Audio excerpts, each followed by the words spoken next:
people like me. You need people like me so you can point your f***ing fingers and say, that's the bad guy. The undisputed super featherweight champion of the world, Alicia, the Baumgardner. That's the bad guy.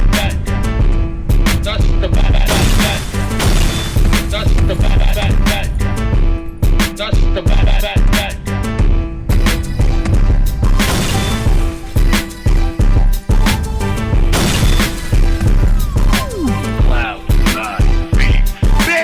Welcome to the motherfucking relay. We're covering today's top boxing news.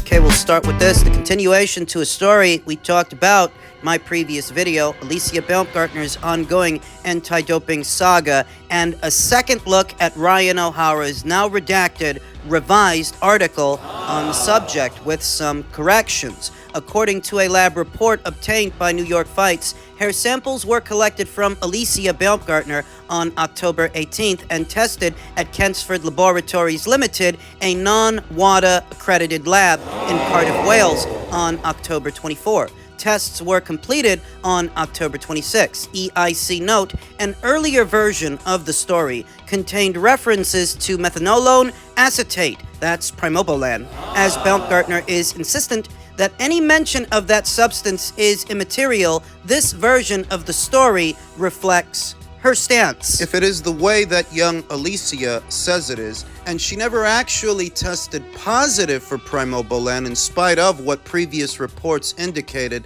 that makes the situation a lot less complicated. Though what might complicate things is that the lab she used to conduct this hair follicle testing, it's not a WADA accredited lab, and I wonder how the powers that be, I wonder how they feel about that. Anti-doping expert and former Balco impresario Victor Conti chimed in. The longer the piece of hair, the longer back in time is the data, Conti said to New York Fights. My basic understanding is that each centimeter of hair growth is about 1 month. However, other body hair, like pubic hair, grows much slower, and I'm fairly confident they didn't conduct samples on Alicia's pubes.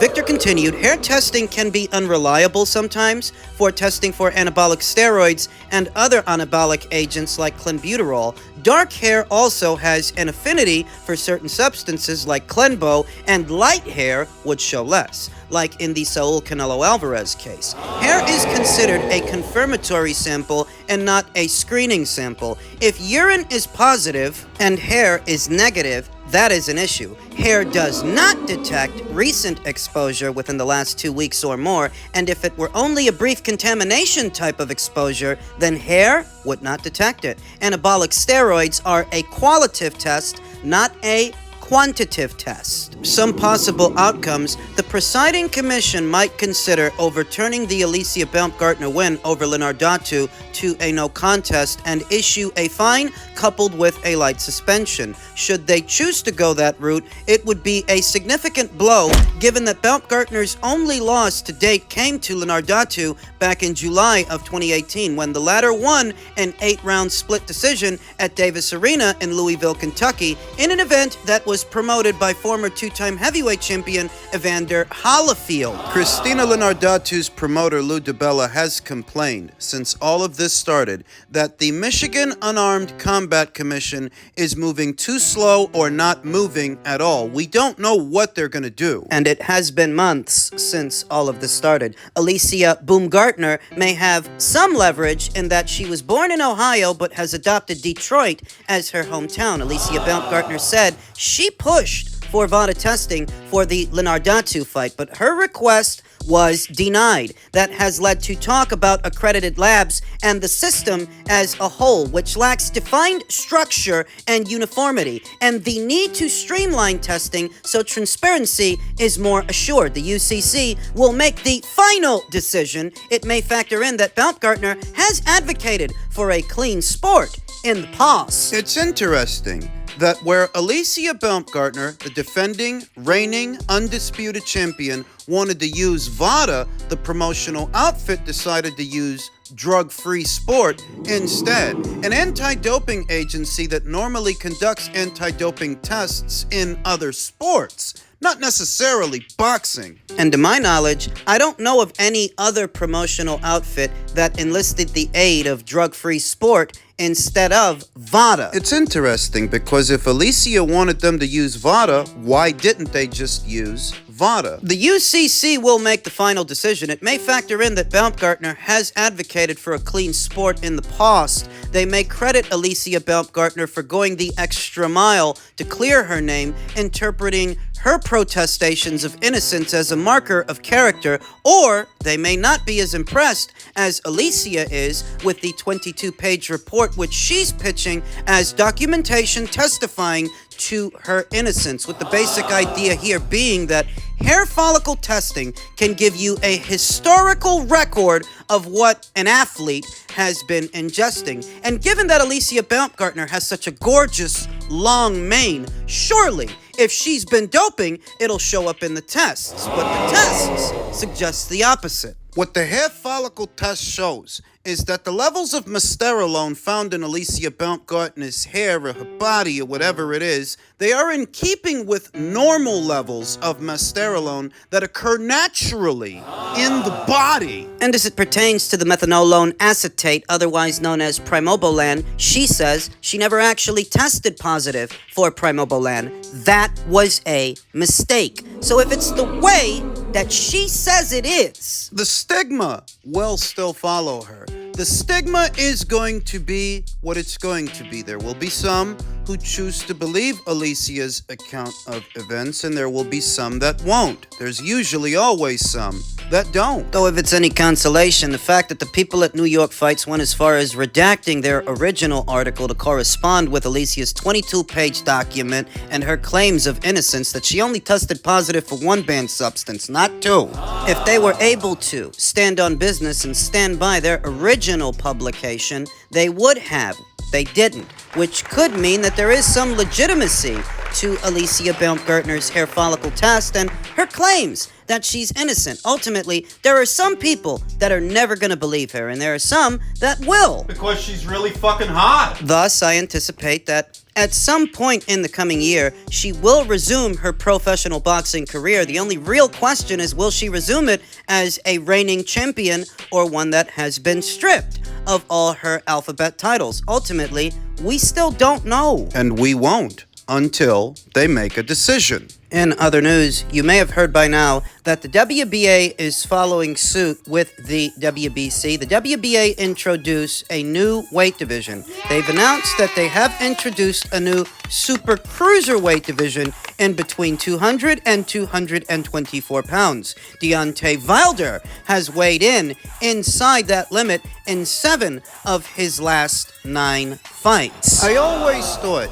that if anybody's going to go along with this, any of the other sanctioning bodies, it would be the WBA, as they bear the most likeness to the WBC. In many ways, that is their sister organization. Thus, I'm not surprised to see that 3 years after the inception of the WBC's Bridgerweight division, the WBA is more or less falling in line with that with their newly made Super Cruiserweight division. I think that a more adequate name for this weight class in between cruiserweight and heavyweight would have been junior heavyweight. I mean, Bridgerweight and Super Cruise Sounds stupid. Just sounds stupid. Super Cruiserweight. Super stupid name. Super stupid weight. 2 of the 4 sanctioning bodies, the major ones, have now decided that it would be fit to have another division, an 18th weight class, in between cruiserweight and heavyweight. Now the question is, will the other 2 decide to go along with this? The IBF and the WBO. As it stands, they don't have a weight class, or they don't recognize a weight class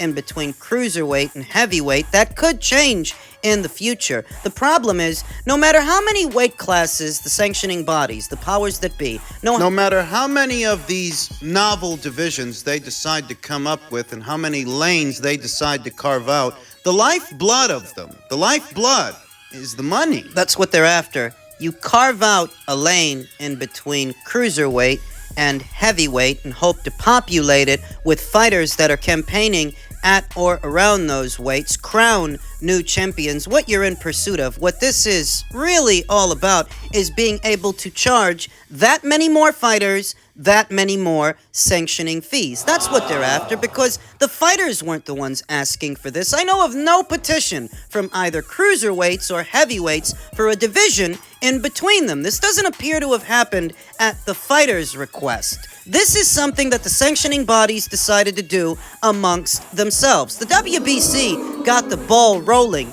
in 2020, about 3 years ago, when they came out with their Bridger weight division. 3 years later, 3 years since its inception, it's hard to say that the division is taking off. It's hard to say that they've gotten that division off the ground. They do have a Bridger weight champion, Lukas Rozensky. Though he is hardly at Bridgerweight as a champion what Tyson Fury is, or what Alexander Usyk is, what Anthony Joshua was at heavyweight. He's not a draw. And until you have popular fighters, guys who can draw, guys who can get attention and bring it to this division, guys who can generate money in terms of ticket sales and big metrics on networks, until you have guys like that campaigning at this new weight, it's not going to get off the ground. This is prize fighting. The lifeblood of the sport are the prizes, i.e., the lifeblood of the sport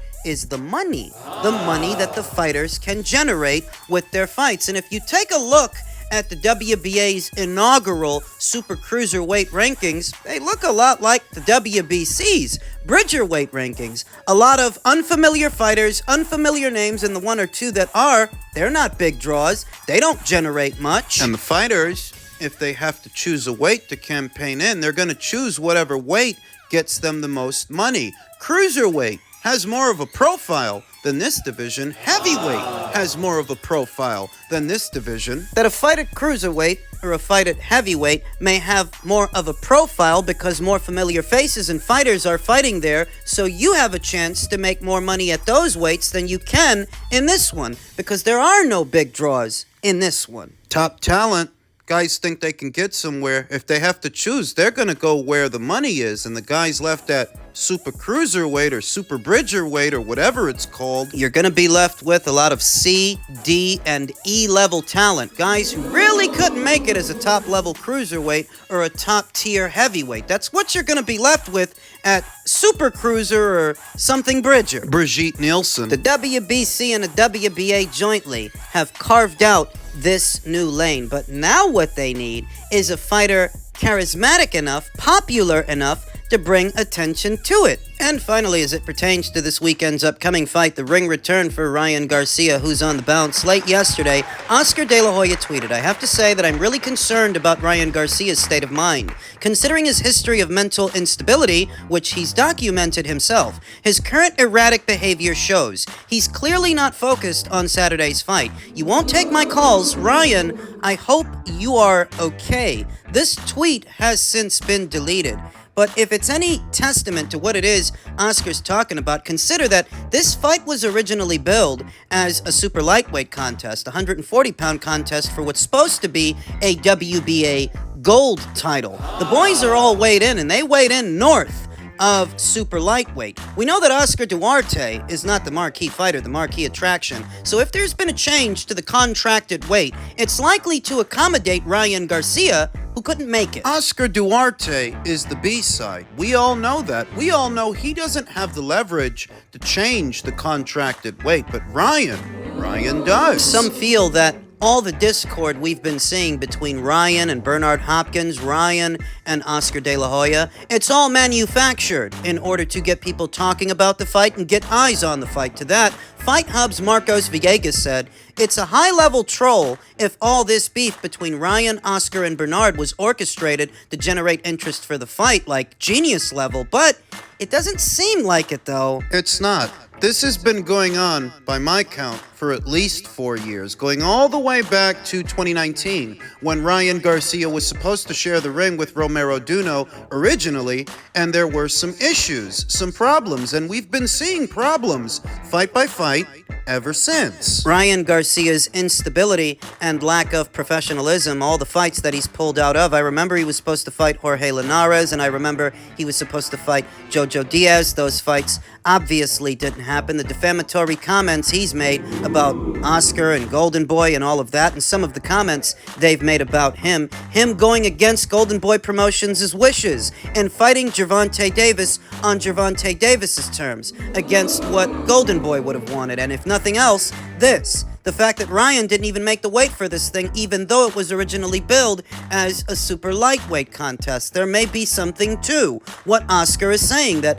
this kid's not focused. How could he be? He couldn't even make the weight. He couldn't be bothered to make the weight, I should say. He's not a professional. Being honest with you, Ryan Garcia has some tools. He's got some talent. I won't deny that. But you know what they say? Hard work beats talent when talent doesn't work hard. And when you see that Ryan didn't even bother to make the weight, you do have to wonder, is he working hard? As veteran boxing scribe Steve Kim so adequately put it, they never move the weight for the B-side. If there's been a change to the contracted weight, it couldn't have been at Oscar Duarte's request. Steve Kim, who stated, "My scouting report on Oscar Duarte. Strong, well-built fighter, above average power. Has a solid left hook but is flat-footed with a bit of squared-up stance, but makes up for it by having a high, tight guard. Versus Ryan Garcia, it will be key to keep that right hand up to guard against Garcia's counter left hook.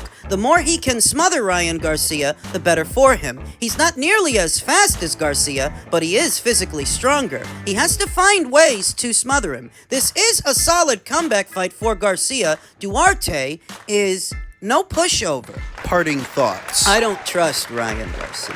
Not in this situation. I don't trust Ryan. I don't trust his boxing, his work ethic. I don't trust his chin, his ability to take a solid shot. This way, this Duarte guy, he's got some size. He's supposed to have some power. And given that Ryan is on the bounce, he's on the rebound after being knocked out by Gervonta Davis, what seems to be a smaller man, a naturally smaller man than Oscar Duarte. Given that Ryan is experimenting with a new trainer, he's still breaking in Derek James. This is going to be their first fight together. I don't trust Ryan. And that doesn't mean I trust Oscar. That doesn't mean I trust Oscar Duarte. What that means is I ain't got a horse in the race. I can't tell you with any certainty, that is, with any confidence, that Ryan will get the job done. And I can't tell you that Oscar won't either. I'm going to sit this one out, and I'm going to take a wait-and-see approach. Because if nothing else, Ryan is highly unstable, problematic. He's always got a problem, always has an issue, and I don't know that he's in the right headspace ahead of this fight. Being honest, I don't know that he actually has the boxing ability to win this one. I don't. So I'm just going to wait and see if he does. No pick from me. I feel like anything can happen. Maybe Ryan can pull it off. Maybe he can't. We'll have to wait and see.